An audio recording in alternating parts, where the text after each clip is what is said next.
Hi, everyone. Welcome to Just Mental Health with Steph and Em, the podcast where we discuss mental health issues from a social justice lens. I'm Emily. And I'm Stephanie. A quick disclaimer before we get started. We are mental health professionals, but this is not to be taken as professional advice. We are also aware that our privilege may cloud our perspective on some topics, and we not only welcome but encourage you to message us with criticism and corrections. Let's get started.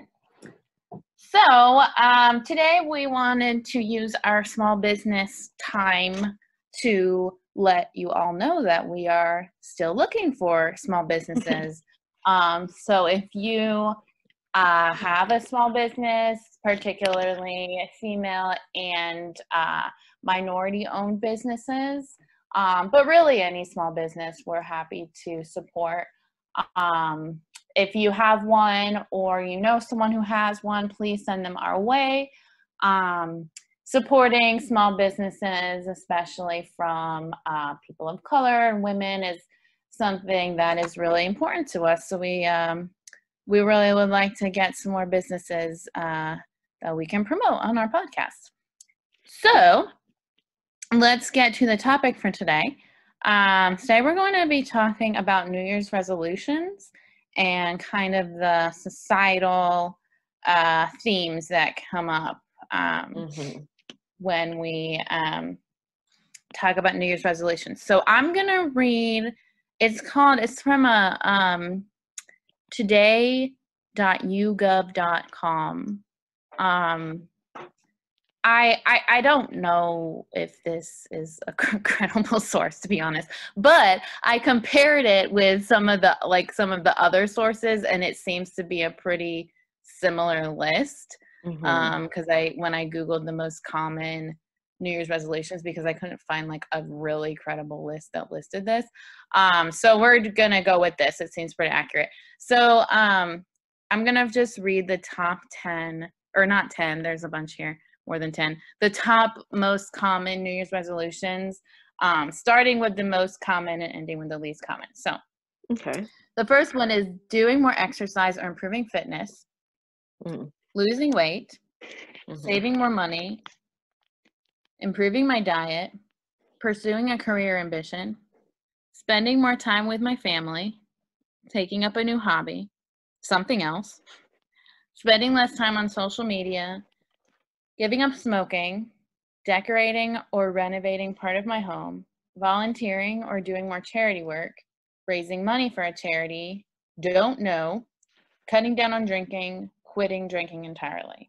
So that was for U.S. adults overall, and then they split it up by generation. So millennials, they don't have it in order, which is annoying, but it was, so save more money was number one, whereas with the overall population, of course it is. Right, the overall population doing more exercise and improving fitness was number one, and then number two, that was number two, exercise and fitness. Number three, losing weight. Number four, improving diet. 5, pursuing career ambition. Gen X, number one was losing weight. Number two, exercise and fitness. 3, saving money. 4, improving diet. And then baby boomers, 1 was exercise and fitness. 2, losing weight. 3, improving diet. 4, saving money. So they're pretty much the same. Yeah, just like slightly. Yeah, like it seems like everybody wants to lose weight, improve their diet and exercise, and save money. Like those seem to be the biggest. Right. The top 4 are the same. So yeah. Right. To clarify, top 4: exercise, fitness, losing weight, save money, improve diet, like you just said. Yeah. Sorry. So yeah, I mean, my biggest thing, I feel like, I don't know. I mean, these are all sort of like exercise and fitness, weight and diet are all related. So I wonder how much of that is health driven versus weight driven. Like if it's more so I care about my health and I'm not eating healthy, or I want to, follow the beauty standards, the ridiculous beauty standards of our society. So probably a little bit of both. Yeah. So that is, so this will be the first year that I don't make any resolutions. Like, I've always made resolutions. I bought into that whole sort of thing, and I know a lot of people make resolutions for different reasons, and I think we all have really good intentions doing them, but like for me, my resolutions were always like, this year is going to be the year that I, lose weight, or I get into the size, the size in my head that I've decided is the size that I should be. Or this is the year, that I'm going to stop eating sugar altogether. Or this is the year that I'm actually going to go to the gym. And that stuff never happens. So it just like with anybody, like it'll start off strong in January, and then it fades away. And then, halfway through the year, it's like, I'm just doing the same thing that I was doing last year. Like nothing has really changed, because for me, I don't think the resolutions that wasn't working. Like making a resolution and like, okay, this is going to be the time that I make these changes or whatever. That wasn't a long-term behavior change, and I don't think I wasn't making those changes for the right reasons, so I wasn't able to stick with them. And we know, like being therapists, that a behavior change is like that's the most difficult thing is because that's why people struggle so much with any sort of change, with a diet, or with substance use, or just any bad habit that you might have. Like a behavior change is very, very difficult. It's probably one of the hardest things for my clients to do. A long-term behavior change. Yes. Like a permanent behavior change, pretty much. Right. We really are creatures of habit. Like and I was just talking about this with a friend earlier. When it comes to exercise, that being the most common one, it really is like, once you start, you can't stop, and once you stop, you can't start. Like every time I go on vacation, I come back and it takes me like a month to start working out again. And that's why, and I've always been like, why are you working out? You're on vacation. Like people that still work out when they're on vacation. But that's why, because they can't, like, it really is so. And now that I started seeing a personal trainer, and that's motivating me to keep up with it, because I'm paying for it, and if I don't do the workouts, I'm not getting what I'm paying for. But now it's like I don't like to not do it. It like bothers me if I'm not doing it regularly, like if I skip a day or two. Right, because you've made that habit for yourself. Right, but getting started is like so hard, especially for someone, if someone just hasn't really ever worked out before, like, especially, like, it can be really intimidating when they don't know anything about weightlifting or running or whatever. If you walk into a gym and there's like all of these machines, and there's all of these like really fit people that look like they know exactly what they're doing, and it's really intimidating. So it's really good that that's the most common resolution, but it is hard to keep up with it. Like you really have to stick with it for a while for it. And then once you start seeing results, I know for me, once I start like feeling like, okay, wow, like this doesn't feel as hard as it did a few weeks ago, or like I can tell that like my body is stronger. then it makes me want to keep going. But if you're not seeing results, like, it can be really discouraging. So, yeah. Or if you're not seeing results as quickly as you think you should. And so like that also, I mean, for fitness, but also with any behavior change, with like working with clients and in the therapy setting, I'm just like saying this as sort of like changing behavior as a whole. But when you like, you know, you're like teaching them like, okay, you know, CBT, cognitive behavioral therapy, like your thoughts affect your feelings affect your behaviors. And so you're like, you got to practice changing your thoughts. And that's a really like slow thing that you have to practice every day, because you have to become aware of it. And then you have to be intentional in correcting negative or irrational or unhelpful thoughts. And it's not easy. And then, you know, behavior can typically starts to change after that. But even just the like practicing the method of challenging your thoughts is really a behavior. And clients are like, it's not working. It's so hard. And I'm like, because you have to do it every day. Like, it's not something you just get good at right away. And you have, like, when you work with clients, I'm sure you do this too. You have to point out every small change, every small progress, so that they see like you are making progress. It may not be as fast as you want it to be. It may not be the progress that you want to see at this point, but I see it, it's happening. And pointing it out to them can really help, because then they're like, oh, you're right. Yeah, last week I would have done this, but I didn't do that. I didn't even realize.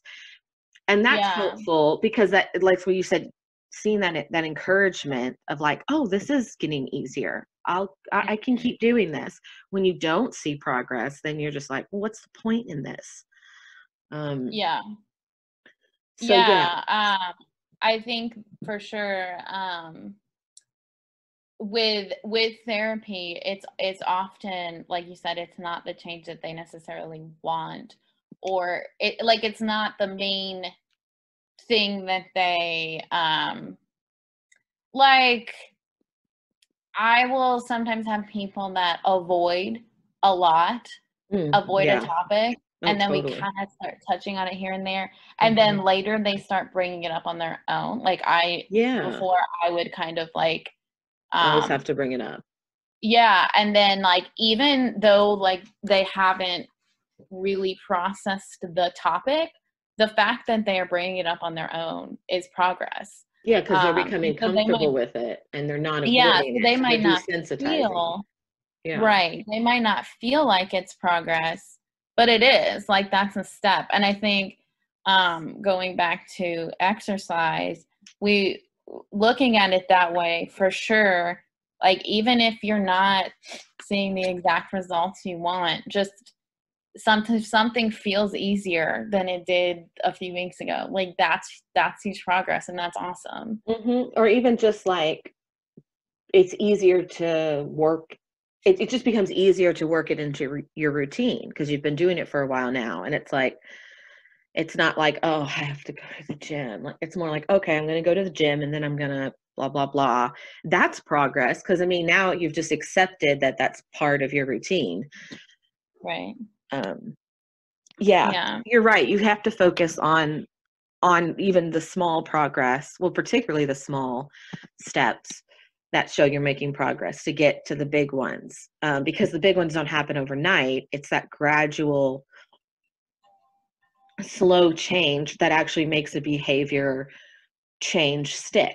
When you try to make a huge jump, immediately people relapse. I mean, that's what happens. And so a relapse in this sense is not just like a relapse to going from sobriety to using drugs. A relapse is any time you go back to an old behavior that you're trying to change. So we all relapse. We all, make mistakes and slip up and go back into old habits. And that's also part of change, which I don't think it's talked about a lot, because I feel like I explain this to clients a lot that, so like, you're working on, for example, like reducing the number of panic attacks you have a week. And so you start like, this is getting more clinical, but I'm just saying this to like explain why behavior changes. It can be so difficult for people, from like the psych standpoint. But, you know, so you're like, okay, say I have a client. When they started seeing me, they had 6 panic attacks a week, which is like, wow, insane to think about. Yeah. Oh my gosh. I have panic attacks, maybe like 2 a month on a bad month. And that's exhausting for me. So I couldn't imagine when they told me 6, I was like, oh, you poor thing. Like, so a week. Yes. Wow. I mean, yes, this person, very severe PTSD. And so it was like, okay, we're going to reduce them. Let's just see, what if we can get it to 3? We'll just cut it in half, which seemed like still like a big thing for me. I was like, how are we going to cut this in half? But we were able to do it. So now they're down to like 2 a week. And so, yeah, it's wonderful. And I have to constantly remind them, like, you came just like, what, like 7 months ago or something, at 6 panic attacks a week, and now you're having 2. Yeah, you're still having them, but look at that improvement. Like, isn't that so much better? And they're like, yeah, you're right. It is better to have 2 than 6. And I was like, so that is improvement. And now we can work on maybe getting to where you don't have them at all. But having to constantly remind them, like, and then one week, actually, I think it was last week, they came to me and they were like, I had like, oh yeah, they went back. They had 1 week where they had like 4. And, but it was the week of Christmas. So like, it was already like stressful. And they were like, I think I'm getting worse again. And I'm like, no, you're not. That's a relapse. Remember, we've talked about that. Like, you had a stressful week. You had more panic attacks than you typically do. That doesn't mean that every week from now on is going to be like that. It was just a bad week. Right. And so when you relapse, it's just that's part of growing. That's part of changing. Like, oh crap, I made a mistake. Or, oh crap, it feels like I'm getting a little bit worse. But then like the next week, it's a little bit better. Or tomorrow you do a little bit better. Like, people with substance use issues typically relapse an average of 7 times before they actually, are successful in sobriety. 7 times. So when you see someone who is struggling with substance abuse and they relapse, well, okay. I mean, that's on average, they've got, 6 more times to go before they're actually going to stick with it, because it's difficult. It's a part of the process. It is. It's part of the healing. And that's why I feel like I never make New Year's resolutions, because I think that it's like, I don't know. I don't look at like a year. I mean, it's just a social construct. I mean, it's like not fully a social construct, because it's like, the earth has gone around the sun or whatever. But like, as far as like the way that we define it in our society, it is a social construct. But also, I think that it gets people into all or nothing thinking, like what you're saying, like, right. So your New Year's resolution is to start exercising more, and then you fall out of the habit, and then you're like, oh, well, it's like already halfway through the year. I'll just wait and I'll start over next year. And so breaking things up year by year, it does discourage people, and it makes them feel like, okay, I didn't do this resolution this year, so I have to wait till next year. And you don't. Like, you can restart your resolution because anytime, because that's a natural part of change. Yeah. I mean, these all are really, they're habit changes that take a lot of a dedication, and they will take some relapsing, like you said. I think another big thing here is the very poor work-life balance that we have in our country. Like, I think all of them pretty much are a result of a lack of time. Like, people don't have time to exercise. People, improving my diet. Like, people are just like ordering, they're not putting the time in to make healthy meals. They, more time with family, taking up a hobby. Right. Like, so many people are working so much, and then they come home and they're exhausted, and they might have like a few hours of their evening where they maybe have to like have dinner, do some chores or whatever, take care of kids, and then try to have some relationship with the person they're living with. Right. And then it's time, like, then the day's over. And I just, like, taking up a new hobby is on here. I just, like, that is, like, kind of like a well-known, like, hated question. Like, in, like, icebreakers or whatever, like, say where you're from, your name, where you're from, and a hobby, your favorite hobby or whatever. And they say your favorite hobby as if people have multiple hobbies. And people are like, I like Netflix and I like to sleep. Like, no one, like, people don't have hobbies anymore. Yeah. Because no one has the time. And hobbies take energy. Like, if you like to paint, like, that's creativity, but that's mental energy. If you like to play an instrument, that's mental energy.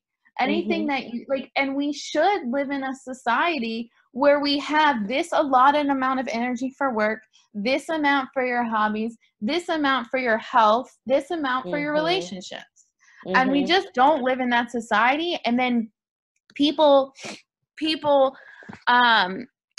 live in a society where they blame it on you. If you don't have these things, if you don't exercise, if you don't spend enough time with your family, if you don't have a hobby, it's because you are bad at time management. It's because you don't prioritize self-care. And because then you're not disciplined. Right. You're not disciplined. Yeah. And then people are going and making these New Year's resolutions. And these are great. I'm a little bit iffy about the losing weight one because I question how healthy that is. But all the other ones, these are great. And I encourage people to make these changes in their lives. But like you're saying, when they do relapse, because they're exhausted, because we have this horrible work-life balance, then they blame themselves. They say, I wasn't disciplined enough. I wasn't, managing my time well enough. And then they feel like a failure. And it's not you. It is not you. It is our society. The 40-hour work week, which nowadays is like usually more. I feel like I'm always hearing people saying, I work 50, 60, 70. And it's like a badge of honor. Like, I know people that like brag about working so much and not having time for anything. And I'm like, why are you bragging about that? That sounds horrible. The 40-hour work week was created with the expectation that you'd have that someone one person would be at home. Yeah, because one person could earn enough money to support a family. And so the person at home, which obviously was the woman, would be doing the cleaning and the cooking and the grocery shopping, and would take all the things for the kids and everything. But in the society we have now, both people, or everyone that, like, whether you're single, living alone, whether you are in a relationship, whether you have kids, me as someone that is living alone, like, I work full time, plus I do everything. Like, I live alone, so I do everything. I clean, I cook, I grocery shop, and like, I am tired because it wasn't set up for that. Like, it was set, like, and I was thinking, like, if I were to work and then that's it, like, imagine how, like, great my life would be, you know, just like all the time that you would have to do these things. It's on your list. And yeah, it is worn as a badge of honor. Like you're not like a more harder worker because you don't take care of yourself, like because you work, like you don't set boundaries, like, oh, I work 60 hours a week, good job. You didn't like say, you know, set boundaries with your boss or whatever. Like that's not something to like be do proud you of. want to do that? I mean, like, I guess if you want to work 70 hours a week or whatever, okay, do you know, but it's not like I don't think you should get an award for that, you know, because that also sounds very unhealthy, at least to me. I mean, I don't know what, you know, what your life is like, but I imagine that if you're working 70 hours a week, like you said, there's not time for self-care, or very little, because you're having to do everything else as well. Right. Yeah, I completely agree. And you know, what's interesting about those top resolutions that you listed is none of them really have to do with work. They all have to do with self-improvement or family and relationships. Pursuing a career ambition is number 5. Okay. But that's the only one. Yeah. But it wasn't like, even when the top like 3 for age group, it wasn't really there as much. And I think that's because like we make these resolutions because we think, okay, next year I'm going to be better at spending time with my family, because we don't have time to spend with our family. Right. You know, if we had time in our lives, in our society, to pursue hobbies, to exercise and meal plan and spend more time with our families, those wouldn't be resolutions, because we would just be able to do them. So I think it says a lot about, you know, a society's values and priorities, what the most common New Year's resolutions seem to be. And it says that we are not taking care of our physical and mental health, and we're not taking care of our relationships. That's what it really sounds like. Yeah, and it's really sad. I really just, it makes me really sad just how tired everyone is and how disconnected everyone is. Like I've read a couple articles about how loneliness has increased. Like millennials are some of the loneliest generation. And you know, I mean, I don't know, it's very problematic. And like you said, we don't like praise people for taking care of themselves. Like I really wish that something I appreciate about my boss, if he's listening. So he said he was going to listen to this, so I don't know if he's listening. But he really pushes us to take care of ourselves. Like I think one time we were planning a meeting and I was like, oh, I'm signed up for a workout. He like set a time. I said, I'm signed up for a workout class at that time, but like I can change it. And he's like, no, like I want you to do that. That's like so rare now. Yeah. And he's really, you know, I was talking about how I don't like, I mean, I like taking time off, obviously, but I don't like canceling on my clients. And he's like, oh, you deserve time off though. Like your clients go on vacations too and they cancel, you know. Yeah. And I do think in our field it's a little bit more talked about, self-care is.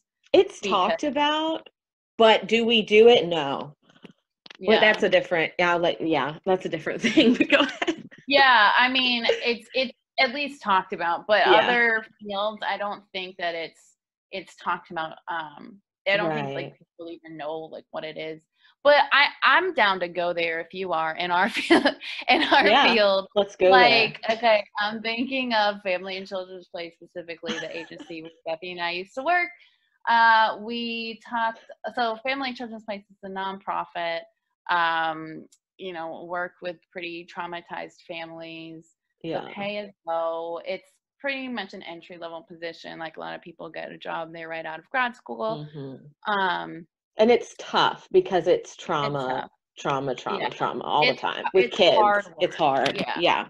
And they talk about self-care. They talk about, like, we would talk about self-care in the meetings a lot. Like, some of the meetings we'd start off with, how are you practicing self-care this week? But then, like, I ate today. I don't know. I'm here. Yeah. They encourage self-care, but then they don't pay us enough, and they give us 2 weeks of vacation. And it's like, how can you talk about self-care but then not give us the money to afford the self-care or the time to take that self-care? And there was plus the expectations for, like, how many clients you're supposed to see, right, and all that stuff, which I know this is like, DCBS workers, CPS workers everywhere are like, tell me about it, because they have extremely high caseloads and very difficult. But that's sort of like what it was. It was like, you have to make so many contacts a week and have this, and it was like, oh. So, that's a lot of that's out of your control if people show or participate or not. And they're putting that expectation on you. And then they're like, oh, but take care of yourself. And you're like, when? I mean, I remember, like, doing notes on the weekend because I didn't have time to do, or doing there was so much documentation. Oh my God. And I had to do it on the weekends just to get it done. Yeah. Yeah. There was a meme. I'm trying to find it. It was, I can't find exact words, but it was something like, employers, it was like employers : like, the employers are saying, we want to encourage self-care in the workplace. And then the employees are, oh, okay, how about raising our wages and hiring more people so that we, are not, like, we don't have so much stuff on our shoulders, and, like, decreasing our workload and giving us more time off, or, stuff like that. And then the employer's like, no, not like that. Try yoga. Just like, I am pretty good at self-care. Like, when I worked at Family and Children's Place, I spent a lot of time with friends. I would go to the gym. I would, I was pretty good at it, but I was still so burned out, because it doesn't matter how much you take care of yourself at a job like that. You're gonna be burned out because of the way that the job is set up. And I'm just really tired of these places putting it all on us when it's not our fault. Like, if you are burned out, if you're burned out in, like, you listening, if you guys are burned out in the mental health, if you're a mental health professional or not, it is likely not your fault, and you are not a failure. If you have a New Year's resolution and you don't keep up with it, you are not a failure. I'm tired of people feeling like they failed because they couldn't do something that is in a society where that's set up for it to be impossible to do that. Yes. Amen. Absolutely. If we're not all freaking Beyonce. And like, right. Beyonce, and I know I have a weird thing with Beyonce, but she's a horrible example. I'm going to say this negative thing about Beyonce, and people that know me that are listening are going to be shocked, but she works so hard, and she neglects her family. She neglects her health. She, like, starves herself. And then she gets all of this praise for it, and she's very successful and she's very talented, but, like, it is so unhealthy. And like, not everyone can do that. And right. And that's the example that is going around. Like, pop culture is a huge contributor to this. Like, we have this idea that, like, especially within feminism, like, a strong woman, like, yeah, girl, make that money, like, like the like, get, like, the hustle, the, like, you don't need no man, and and so that kind of is very empowering to women. Like, yeah, I can do anything. I can work hard. I can achieve my dreams. But I'm tired as well. But I'm tired. Yeah. I want to lay down. And that's okay. Yeah. Yeah. You're allowed to be tired because you're human, and that doesn't make you not a strong woman. Mm-hmm. Yes. Man. Absolutely. Yeah. You're right. You're right. This society, the culture that we have makes it difficult for people to maintain these really good intended resolutions that they have, and then they blame themselves for it. And and you're right, that sort of needs to change. And I think the way we just talk about New Year's resolutions should change too. Like, so for me, I'm just going to share, like, because I'm not making New Year's resolutions. I just have a list of things that I want to do eventually in my life that I want to achieve. And I keep adding to it. And one of them that I already checked off this year was having a podcast. Did that. So I'm happy, didn't get much, not much else was happening this year because of, the coronavirus and stuff. But I did that, and I'm proud of myself for that. And I've got like a few things that I want to do. I would like to do next year, but if they don't get done, I'll just do them, I'll do them eventually, or I'll die having not done them, and it won't matter anyway. So, it's like not a big deal. But I want to get my full, I want to get my LCSW, which is like, if you're a clinical licensed social worker in the state of Kentucky, your LCSW is like the top final license that you need to practice. And I'm very, very close to getting it. I should be hearing back from the board soon saying yay or nay to my application, and then I can apply to take a test and take the test and get it. So, I mean, I'm like right there, 95% of the way done. So that will definitely happen next year. It's going to happen. I'm going to do it. So that's cool. I'll get to check that off. And then I want to take voice lessons. That's something I've always wanted to do. I've never taken voice lessons. I've taken voice acting lessons in college, in undergrad. I was a theater minor, and we did some of that, but I've never taken singing lessons. That's awesome. Yeah, I want to do that. And then I want to learn, I've always wanted to learn American Sign Language, and I keep putting it off. You guys are so good, Stephanie. Oh, thanks. I want to do that. And there's really nothing stopping me from doing that. I've just prioritized other things. But like, I could easily take an online class or there's tons of YouTube videos about it. So like those are just some things that I want to do for me next year, but they're not resolutions, and they're not like expectations that I have to get done. They're just things that I want to, like, hobbies, self-care, self-improvement things that I want to start doing. I think the past couple years, from getting older, I've gotten better about self-care. It is harder when you're younger, I think. I don't know if that was your experience. Like, I know I'm still in my 20s, but my early 20s versus my late 20s has been totally different. And so early 20s, I did not take care of myself, but I could get by because I was young, and like, you can just survive on very little sleep and junk food and just not taking care of yourself. You feel like crap, but you can survive. But the older you get, the less you can make it through the day if you don't take care of yourself. And I know it's just going to get worse. I'm just going to,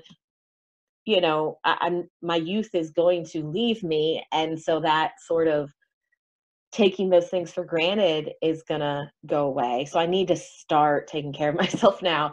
So I think I've gotten better about that, but I'm still like, I don't know if all therapists probably struggle with this. I feel like we are the best at saying, like, preaching self-care, talking about all these positive coping skills to use, all these things to do to improve your mental health, but we're humans too. And so do I do those all the time? No. I know I'm supposed to do them. It doesn't mean I do them. I do. It's exhausting to keep up with self-care. Yeah. Too. Yeah, and it shouldn't be like that. Yeah. Shouldn't be something that exhausts us. That should be something like, I'm glad I get to do this. I'm glad that I get to take care of myself because I love myself. But because that's not a priority. Sometimes self-care can become like another thing on your list you have to do. So like, yes, yeah. So I have clients say sometimes like, I'm like, did you do any self-care this week? And they're like, no, I didn't have time. And I'm like, don't get upset, because it's not like, I'm not saying you have to do this. You should want to do this. It's not something that you have to put on your list. Like, make sure to take care of myself this week. And if you don't do it, you should feel bad about it. Like, it's just a little thing that we should try to do every day. And self-care looks different for everyone. Yeah. And if you brush your teeth, if you drink water, if you sleep, that's self-care. I think we should do an episode on self-care and like defining it. But just real quick, I'm gonna share my I call it self-care versus treating yourself. Oh, like yeah. So self-care is like not always fun. Like self-care, so it's like the example that I like to give is, well, my favorite food is ice cream. So I'm going to practice self-care by eating a lot of ice cream because that's what I enjoy and it's relaxing and it makes me feel happy. Okay, great. But is that actually making you feel good? Like, is that good for you? Are you nourishing your body and mind by doing that, you know? Right. And I love getting a pint of ice cream and eating it in one sitting. It's one of my favorite things to do. But one of my, I just recently, I had a headache the other day, the next day, and I couldn't figure out why. And I realized that much sugar at one time. Because you ate a pint of ice cream in one sitting. Yeah, I never made that connection before. And then I was like, oh my God, like, do I get a headache from sugar? And then I was like, okay, well, that wasn't I mean, I wasn't considering it self-care anyway, but like, it's definitely not self-care if it's giving me a headache. So it's treating myself. Right. So, and that gets confused a lot. We think but you like need both. And so the way that we like, and I'm not saying that you shouldn't do that. Like, sure, like, you know, do your, you know, quote, guilty pleasures, which there's no such thing as guilty pleasure, but you know, do those things occasionally, but don't call it self-care. Call it treating yourself. Yeah. I like that distinction, because a lot of unhealthy, I'm not even going to say bad, just unhealthy coping skills people can conflate with, and then like confuse by saying, oh, this is self-care. But it's not taking care of yourself. You're doing it because it feels good and you like it, and that's fine. But too much of it, if you ate a pint of ice cream every day, you know, that would have negative effects on you.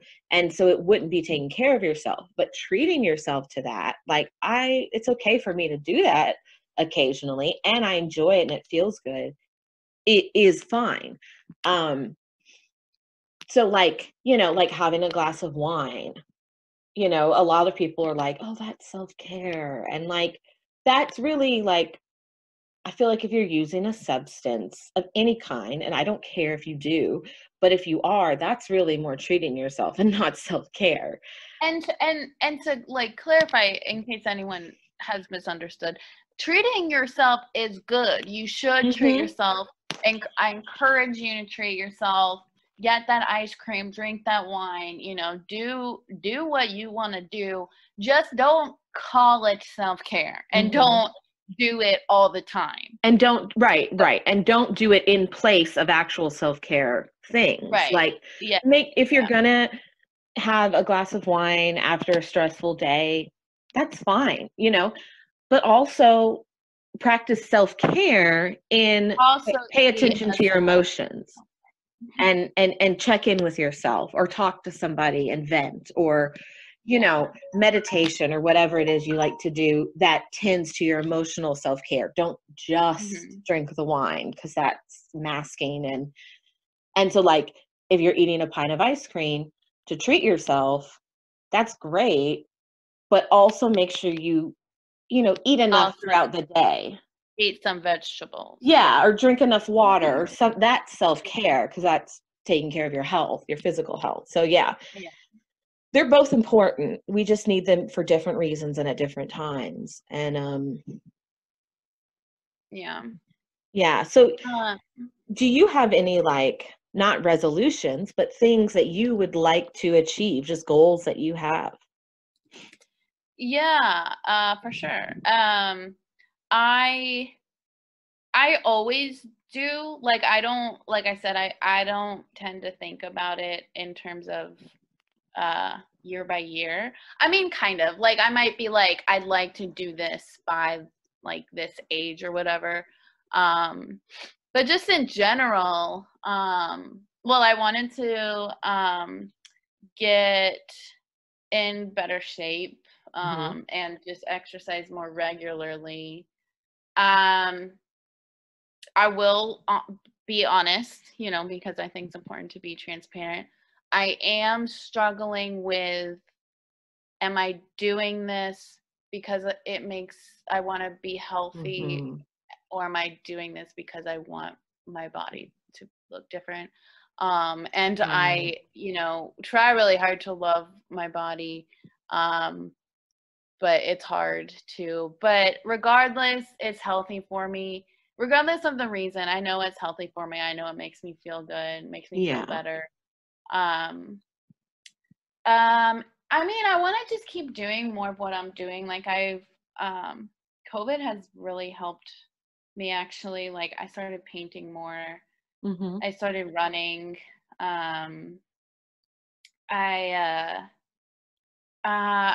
My Spanish teacher ghosted me.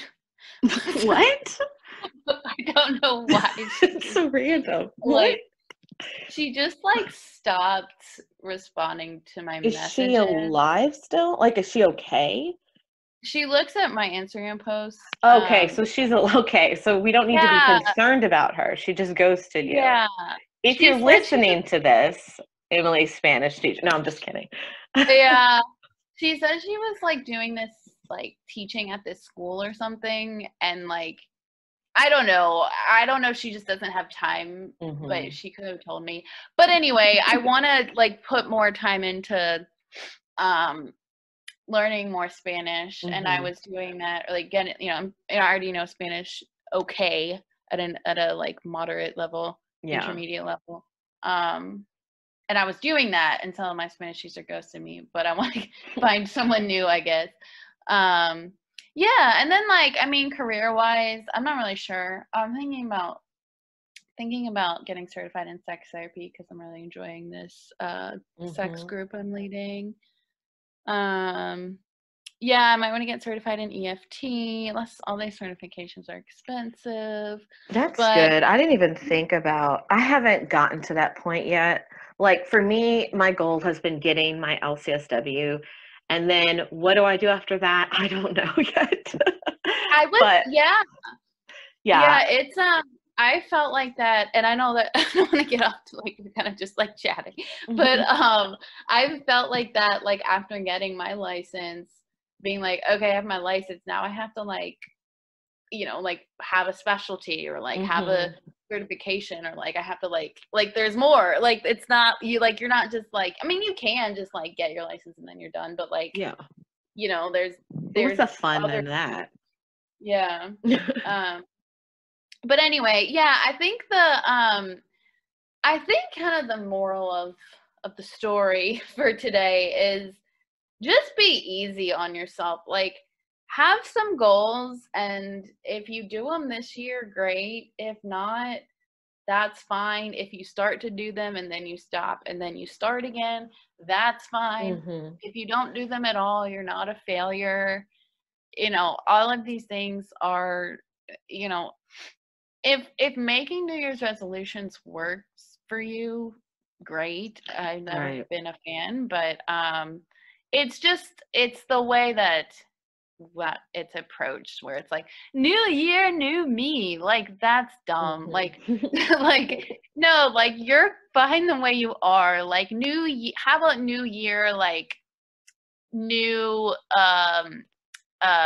direction of growth or something, or like new like experiences, or new knowledge, or new skills, or new like standard of self-care, like something like that. I just, this whole like changing yourself in the new year, and then most people don't like, I don't know the statistic, but like the majority of people stop working on their New Year's resolutions by like February or whatever. And then they feel like shit about themselves. And like, it's just, if that happens, then start again in March, that's okay. Or don't start again in March.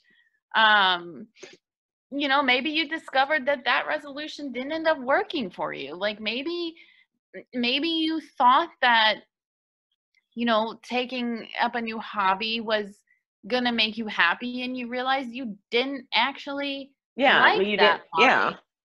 Or that's not gonna work for you. You're gonna try something else. Yeah. No, you're right. You should be a lot easier on yourself. And also, because I think that's everyone's, those are the intentions that people have, is like, it's self-improvement, but it can sometimes come off as being like, I'm going to change myself, especially when it comes to like weight-based sort of things. Like, I'm going to lose weight because I want to feel more worthy I'll be more worthy at a smaller size, Well, I hope that's not the reason, but maybe you want to lose weight because you do want it to improve your health in some way. And it's not just because you want to fit into society standards. And then that's good. That's taking care of yourself. Or, like you said, you want to get into fitness because it's good for you to be physically fit. And so that's fine. That's self-care too. But also like when we talk, like how we were talking about behavior change in like in therapy, and also like in just everyday life, when people try to make a behavior change, one of the things I think that we trip ourselves up on is we make these resolutions or these goals, and they're so broad. And then it's very easy to fail, quote unquote, those goals because they're not specific. And so one of the things they teach us, when we're learning how to be a clinician, mental health clinician, is you have to write these treatment plans, and you have to set goals with the client. And the goals have to be, well, we talk about like SMART goals, the acronym for that. Like, they have to be specific, they have to be measurable, they have to be actionable. There has to be a time frame on them. This is bringing back nightmares. Yeah. What?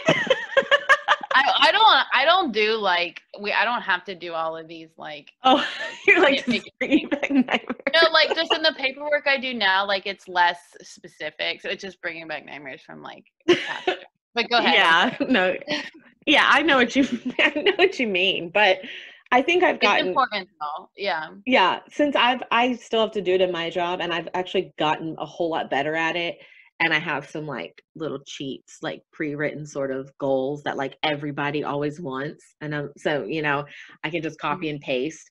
So most of the time people come in with pretty standard goals. Like, I don't want to be depressed anymore. Okay, cool. Like, that's good. We can do that. We can try that. But every now and then somebody comes in with like a really specific goal, and I'm like, I don't have a cheat for that. Let me think about how I can make this measurable, actionable, the time frame. But it's good to think about goals in that way. Just be a little bit more specific. Like, so you have the big goal that you want to achieve, like, let's say for me, okay, we'll just say learning American Sign Language. That's my big goal. When will I know that I have achieved that? When, like, do I have to be extremely proficient where I can be, an interpreter, a translator? Like, is that the goal, or is it just that I can have casual conversation in ASL, or is it that I want to just be able to be better at it than I am now, just learn a little bit more than I am now. Like, so I have to decide that. What time frame do I want? Am I giving myself the whole year? Do I need to learn it by a specific time for that specific reason? Or is it just as I want to? And so measuring that goal, being more specific, makes it easier to know when you've achieved it. And it also helps you know, like, what is that going to look like? What will it look like? Is what we often like ask clients is they come in and they're like, I don't want to have panic attacks anymore. Okay, what will your life look like without panic attacks? Because we have to know, like, what is it that what do you have pictured as success? Because that could be different than what I think of. And because you don't know, like, it's like you said, if it's I don't want to be depressed anymore. Okay, well, what does a non-depressed life? Right. How will you know when you're not depressed anymore? Yeah. Like, how will you know when you have achieved that goal? And maybe people have never thought about before, Oh, like, yeah, for sure. They're like, I don't think about what they're not gonna feel and do, but they don't think what they are gonna feel and do. Yes. So I'm not gonna feel sad anymore. I'm not gonna have low energy or low motivation anymore. But they don't. And that's a lot harder to measure than to say, I'm going to do these things. So, like, if you're setting a resolution and you're like, I want to be more fit, I want to exercise more. Okay, what will that look like then? How will you feel afterwards? What will your life look like when you've achieved that goal? Does that mean that you're going to be exercising every day? You're going to do something every day at least? Are you going to go to the gym and do intense workout sessions 2 to 3 times a week? Like, what are you just going to take hikes more often? What does that look like? Because there's so many things that can fall under that. And if you have something in your head of what it should look like, then it's worth just writing it out, being specific about it, so you know when you've got there. I do think with the time, with the SMART acronym, the T being a time frame, I don't like that part. Yeah, that's really more for like insurance purposes. Yeah, but like as far as New Year's resolutions or just setting personal goals, I feel like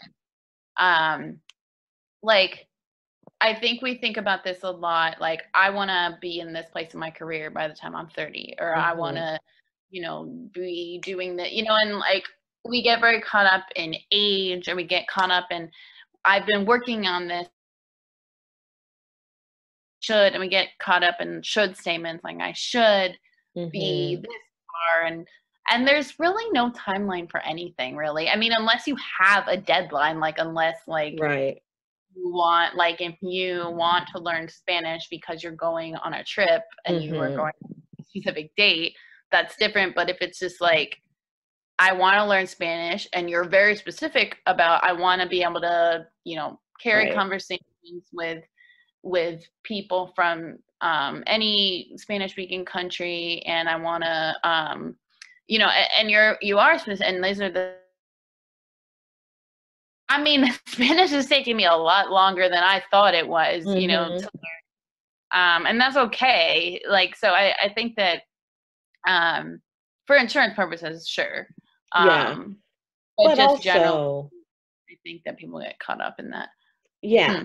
Yeah, no, I mean, you're right. I don't think the time is super important. Like, I don't think you have to stress about it.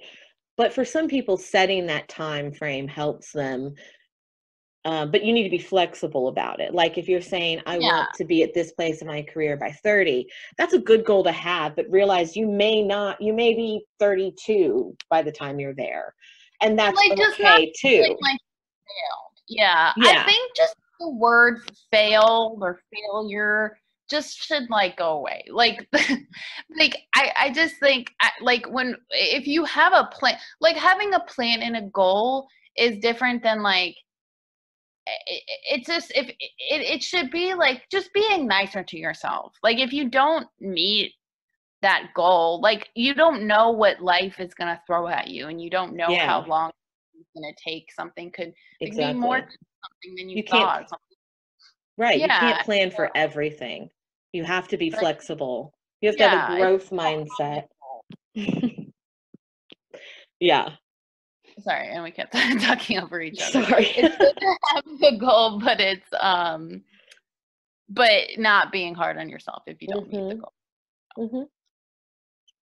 Absolutely. Yeah. Any other thoughts? No. I hope that this was helpful for everyone. As far as New Year's resolutions or just making goals in general, hope that you guys found this helpful. That's our show. If you enjoyed this episode, please share with friends and family. And don't forget to follow the show's Instagram for updates on new episodes at justmentalhealthpodcast, and that is a period between each word. We record a new episode every week. This is Steph. And Em signing off. Thanks for listening. Bye.